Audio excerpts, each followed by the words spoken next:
बच्चों नमो नमः। बच्चों, कल हम सब वर्ण विचार के अंतर्गत वर्णों की उत्पत्ति एवं कौन से वर्ण किस स्थान से उच्चरित होते हैं अर्थात वर्णों का उच्चारण स्थान के बारे में चर्चा किए पढ़े। आज हम वर्णों का वर्गीकरण के बारे में चर्चा करेंगे। वर्णों के वर्गीकरण के अंतर्गत विद्वानों ने वर्णों का वर्गीकरण 4 भागों में किया है।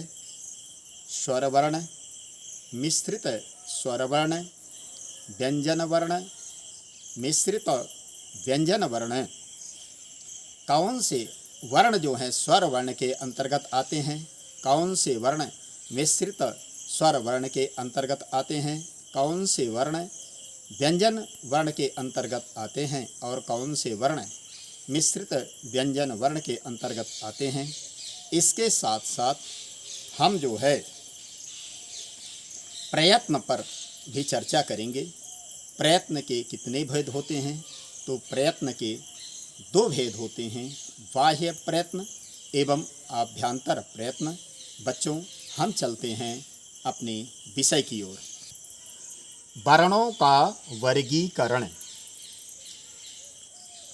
वर्णों का वर्गीकरण के अंतर्गत नंबर 1 स्वर वर्ण, नंबर 2 मिश्रित स्वर वर्ण, नंबर 3 व्यंजन वर्ण, नंबर 4 मिश्रित व्यंजन वर्ण।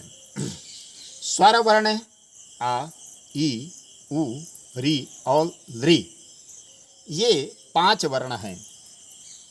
मिश्रित स्वर वर्ण आ, ई, उ, री, ए, ऐ, ओ, औ, ए मिश्रित स्वर वर्ण जो है 8 हैं।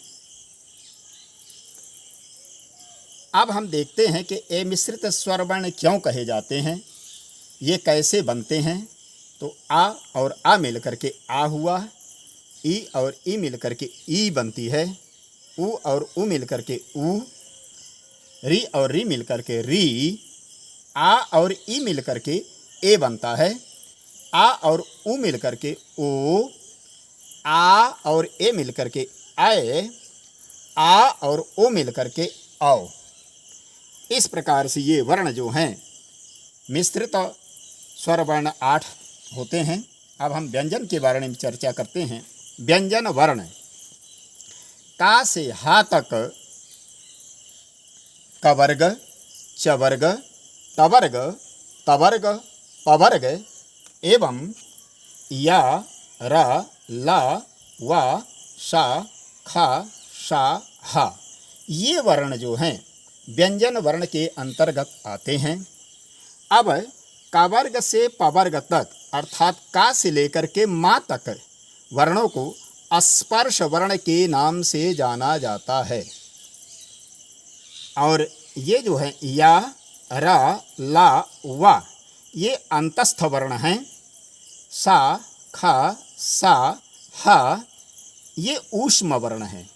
इस प्रकार व्यंजनों को 3 भागों में विभाजित किया गया है। कौन कौन? स्पर्श वर्ण, अंतस्थ वर्ण, ऊष्म वर्ण। अब हम मिश्रित व्यंजन वर्ण ख, त्रा, ज्ञ, वास्तव में ये व्यंजन 2 व्यंजनों के योग से बने हैं। जैसे का, ख, ख, ता, र, त्रा, ज, इय, ज्ञ। इन वर्णों का व्याकरण में कोई उच्चारण स्थान नहीं है। अब हम चलते हैं स्वर वर्ण। स्वर वर्ण या अच वर्ण किसे कहते हैं? अच, पहले अच के बारे में हम चर्चा करते हैं। स्वर को अच भी कहते हैं। आई उण के जो पाणिनि के 14 सूत्र हैं, उन सूत्रों में जो प्रथम ये आपके 5 सूत्र हैं, आई उण, रिल, रिक, माने 2 सूत्र जो हैं आई अच के अंतर्गत 5 जो हैं स्वर वर्ण आई उण रिल रिक ए ऊं आई औ च आ से लेकर के च तक को ये जो हैं स्वर होते हैं, इसीलिए स्वर को अच कहा जाता है। अब हम देखते हैं स्वर या अच वर्ण किसे कहते हैं। जिन वर्णों का उच्चारण अपने आप ही होता है, अर्थात जिनके उच्चारण में दूसरे वर्णों की सहायता की अपेक्षा न हो, उन्हें स्वर या अच कहते हैं। ये स्वर जो हैं 3 प्रकार के होते हैं, ह्रस्व, दीर्घ और प्लुत।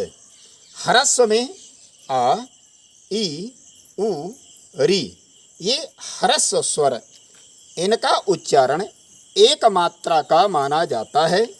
दीर्घ स्वर के अंतर्गत आ, ई, उ, री, ए, ऐ, ओ, औ। दीर्घ स्वर, इनका उच्चारण 2 मात्रा का माना जाता है।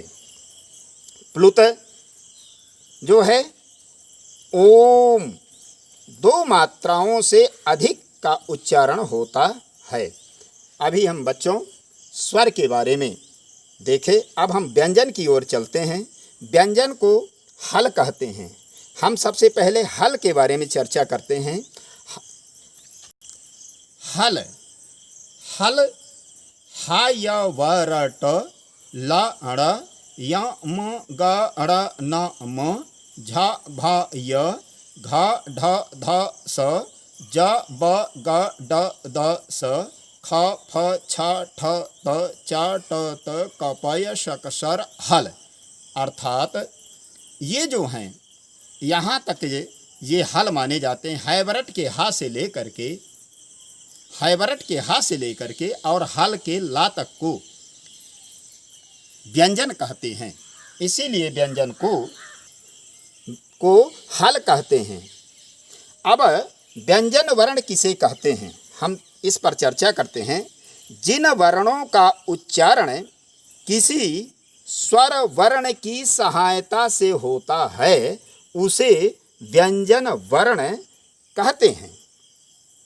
इन्हीं व्यंजन वर्णों को हल भी कहते हैं। का से ज्ञा तक इन सभी में आ मिला होता है। जैसे का हलंत का धन आ बराबर का।